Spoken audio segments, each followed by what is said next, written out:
T-minus 10, 9, 8, 7, 6, 5, 4. Command engine start. 2, 1.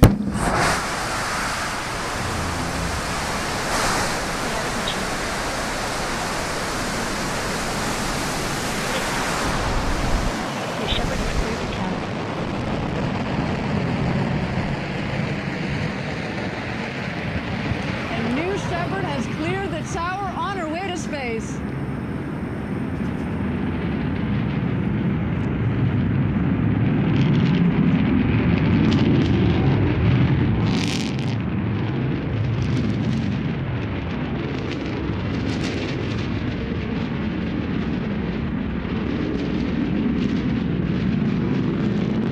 Oh man, that roar gets me every single time as she exits the valley on the way up to space.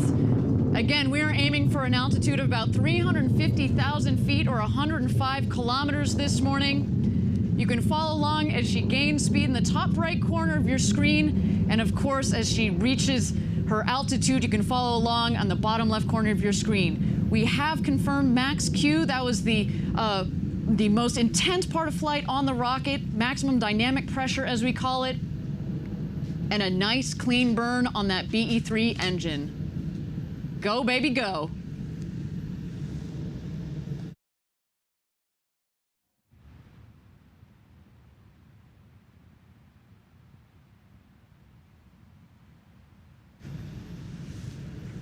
All right, next highlight on her way to space, main engine cutoff, or MECO as we call it.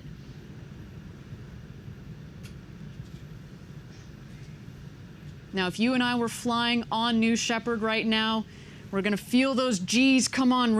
It peaks at about 3.5 G's or so. But as we've talked about on other webcasts, in the entire flight, you peak at about 5 G's, but just momentarily on descent, in fact.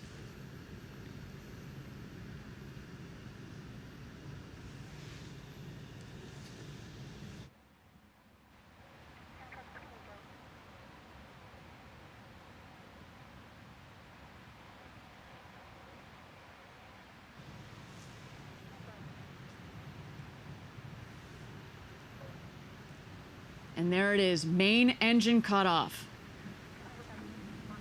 Great job on its ascent by that BE-3 engine, a liquid oxygen, liquid hydrogen engine. Designed, tested, and proven here at Blue Origin. All right, we're looking for separation here between the capsule and the booster. And separation is confirmed.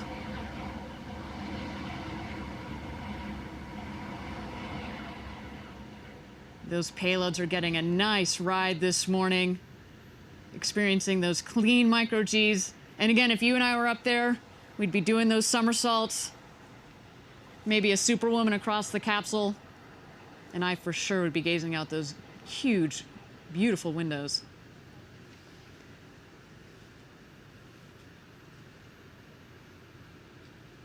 Now, as you can see from the altimeter, we're still climbing up towards space.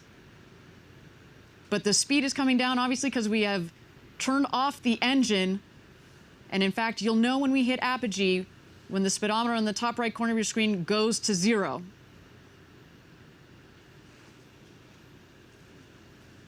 And there we go. We have passed the Kármán line of 100 kilometers, or about 328,000 feet.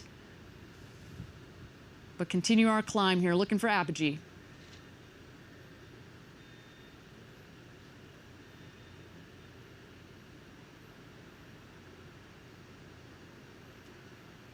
There you see the capsule on the left and the booster on the right side of your screen.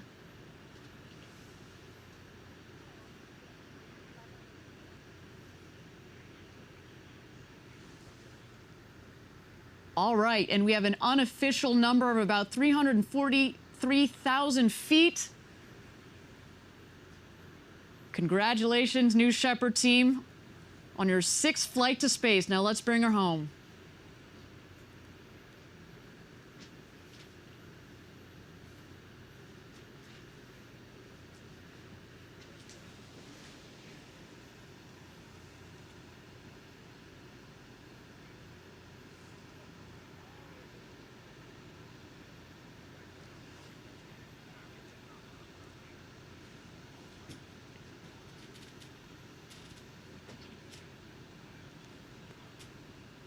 All right, coming up shortly here, New Shepard is going to re-enter the atmosphere, which means, of course, that it's actually going to have air pressure for those control surfaces to push against to make sure that she guides her right. She's guided right back to the what we call our north landing pad, again, just 2 miles north of where she's taken off from. But shortly here, we're going to look for the wedge fins to deploy.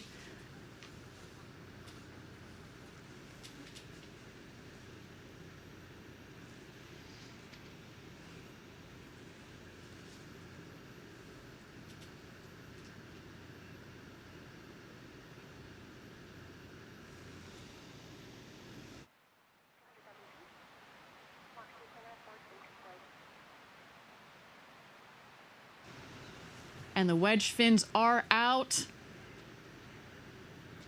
All things looking nominal.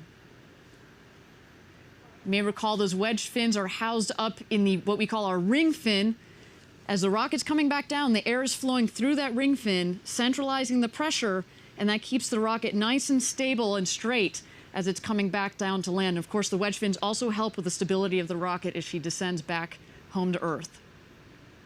Next, we'll be looking for the drag brakes to deploy. Those are also housed in the ring fin, and that's going to dramatically cut the speed of the rocket. They, in fact, do most of the work in cutting the speed of the rocket as she comes back into land. And again, then we will look for the firing of the BE-3 rocket, sorry, the BE-3 engine, that is, that will slow it to just 4 or 5 miles an hour, and as she touches down. There are the drag brakes.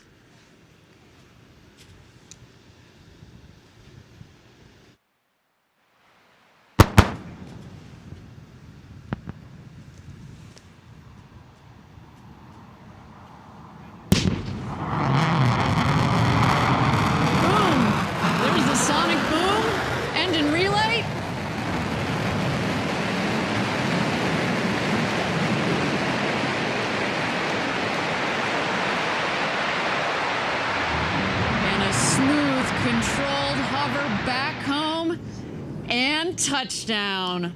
Welcome back, New Shepard. A beautiful launch to space and back. Man, to think that that is its 11th consecutive landing. It's almost like landing rockets become commonplace. I mean, it never gets old. Let me get that part straight, but man, that is exciting.